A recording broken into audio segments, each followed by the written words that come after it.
近一则消息刷爆全网，让无数人湿了眼眶。我国自主研发的运20大型运输机在深夜紧急起飞，划破高原夜空，直奔海拔4500米的西藏阿里高原。没有惊天动地的口号，没有轰轰烈烈的宣传，只为营救一名生命垂危的边防战士。这件事被央媒亲自报道后，不仅在国内引发全网共鸣，传到国外后，更是让无数老外彻底不淡定了。有人震撼，有人质疑，有人酸溜溜吐槽，但所有的声音都恰恰印证了中国刻在骨子里的生命至上。大家好，欢迎来到金球热点，国家大事从不缺席，舆论场中抽丝剥茧，聚焦独家中国资讯。点赞、订阅加小铃铛，带你用不一样的视角读懂中国故事。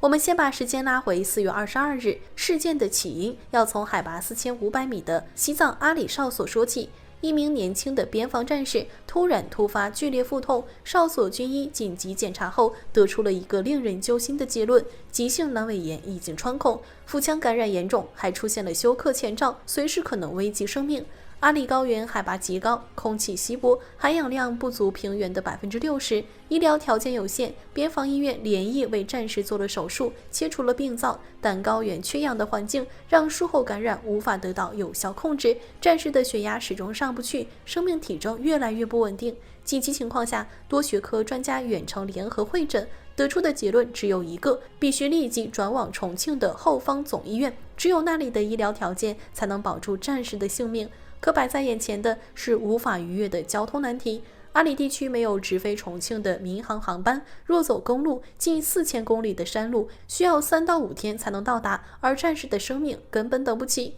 4月25日凌晨2点，西部战区联指中心接到求救报告，指挥员没有丝毫犹豫，当场拍板，动用运20战略运输机直飞阿里，全力转运伤员。命令下达后，一场与时间赛跑的生死营救正式拉开序幕。3小时内，机组人员、随行医护、地面接收团队全线就位，没有一丝拖延，没有一句推诿。凌晨5点，巨大的银灰色机身刺破阿里的夜空，运20呼啸而起，直奔雪域高原的哨所。引擎的轰鸣声在寂静的深夜里吹响了最动人的生命号角。有人疑惑，为什么不用商务机？答案很简单，阿里海拔4500米，空气稀薄，普通飞机推力会大幅下降，起降风险极高，而运20拥有卓越的高原适应能力，即便在稀薄空气下也能满载攀升，安全起降。机舱内没有多余的装饰，只有6名医护人员围着一名战士，全程伴随监护。1米高空上，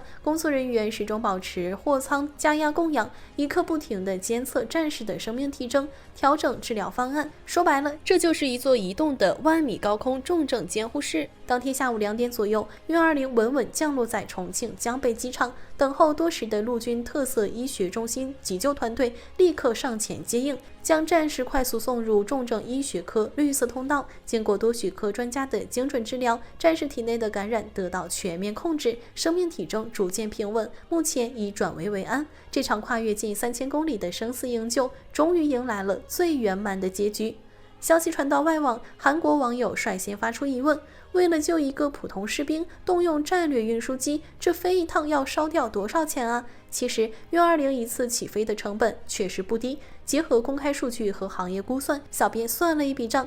运20搭载4台涡扇20发动机，每台发动机每小时油耗约2.5吨，4台每小时总油耗就是10吨。航空煤油的市场价格约8000元每吨，仅燃油成本每小时就高达8万元。从阿里到重庆飞行时间约4小时，仅燃油成本就约32万元。除此之外，还有机组人员、医护人员的执勤补助、飞机的维护保养费用、地面保障费用等，综合估算下来，这一趟救援任务总花费约50万元。可能有人觉得50万元救一个人太贵了，但在我们国家，生命从来不能用金钱衡量。别说50万，哪怕是500万、5000万，只要能保住战士的生命，国家就会毫不犹豫。要知道，在中国，只要顺利入伍，正式成为一名军人，哪怕是入伍第一天查出癌症这样的重病，国家也会全权负责到底，全力救治，不计任何成本。而这一点，很多国家都办不到。就像美国一位服役多年的老兵，因常年野外执勤，膝盖落下变根，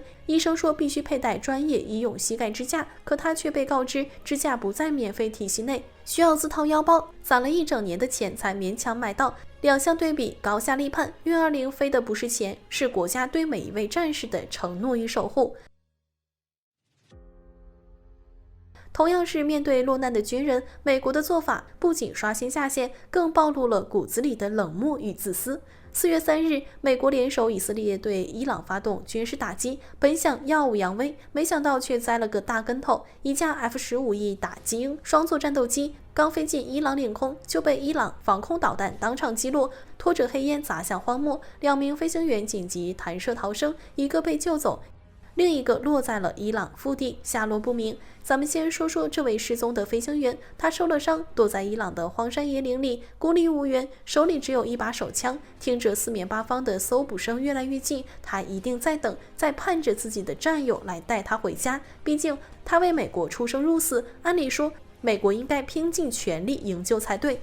美军确实动了，派出了昂贵的 HH-60 普鲁鹰救援直升机，还有一架 HC-130J 战斗王2远程搜救飞机，一架 MQ-9 死神无人机，浩浩荡荡地进入伊朗境内搜救。以色列还为美方提供情报，帮助寻找这名飞行员，甚至暂停了对相关地区的空袭，看起来倒是一副全力营救的架势。可谁能想到，这场看似轰轰烈烈的营救，仅仅持续了1天就草草收场。更可笑的是，搜救无果后，美军没有继续寻找，反而调转枪口，做出了一件令人发指的事。4日夜间至5日凌晨，出动战机轰炸了这名飞行员可能藏身的多个区域，明摆着就是要灭口，阻止他被伊朗俘获。伊朗官方和多家媒体第一时间指控美军的暴行，伊朗塔斯尼姆通讯社更是直言，美方已经对寻找第2名飞行员感到绝望，如今的空袭就是为了杀人灭口。而且伊朗军方消息人士还表示，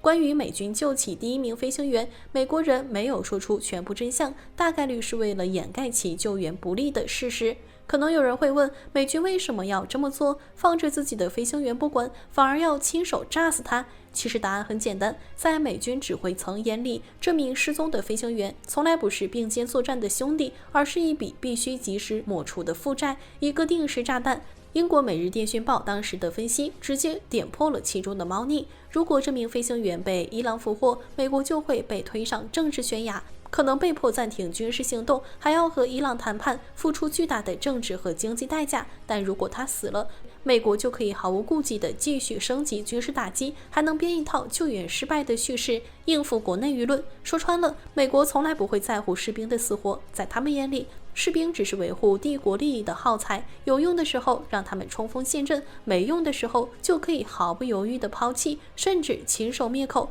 这和中国形成了鲜明的对比。我们的运20为了1名普通战士，不惜花费50万元，跨越3000公里，而美军为了自己的利益，连自己的精英飞行员都能下手。更可笑的是，美国一直标榜自己是人权灯塔，动辄指责其他国家不重视人权，可看看他们对待自己士兵的态度，简直是天大的讽刺。那位连膝盖支架都要自掏腰包的老兵，只是美军士兵处境的一个缩影。还有无数美军士兵在退役后无家可归，身患重病却无人问津，而美国政府却把大量的资金投入到战争中，根本不管士兵的死活。小编觉得美军的做法看似荒唐，实则是霸权逻辑的真实体现。只要能维护自己的利益，哪怕牺牲士兵的生命也在所不惜。他们嘴上喊着战友情深，背地里却算计着每一笔利益，一旦出现麻烦，就会毫不犹豫地丢卒保车。对比之下，我们的国家从来不会让任何一名战士吃亏，你守护国土，国家就守护你；你为人民冲锋，人民就为你撑腰。